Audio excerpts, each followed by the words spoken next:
رمضانكم مبروك. بما اني نحب الفواياجات والسفر، اليوم باش نحكي لكم على سفرة من نوع اخر. اليوم باش نحكي لكم كيفاش سافر البريك الدنوني من الاندلس لتونس. رحلة بدات بسفرة هروب وولات جزء من الموروث اللامادي لتونس، وحاجة ما تغيبش على الطاولة التونسية في رمضان.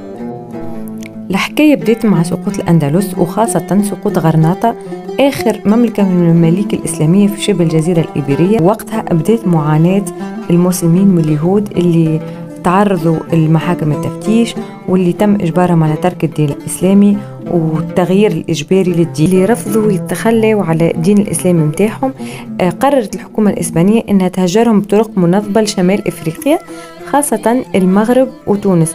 أما بالطبيعة فكت لهم أرزاقهم الكل وممتلكاتهم الكل، ومنعتهم أنهم يحملوا معهم حتى شيء ثمين. وفي رحلتهم نحو المجهول كان لازم للمسلمين اللي باش يغادروا يخترعوا حيلة يهربوا فيها فلوس وذهب باش يواجهوا بها المستقبل. الحل كان في عجينة متكون من السميد والفرينة، يتم عجنها وحشوها بالذهب ولا بالفلوس وتتقلي حتى لين تنضاج وتولي العجينة ما عادش شفافة باش ما يتشافش اللي فيها.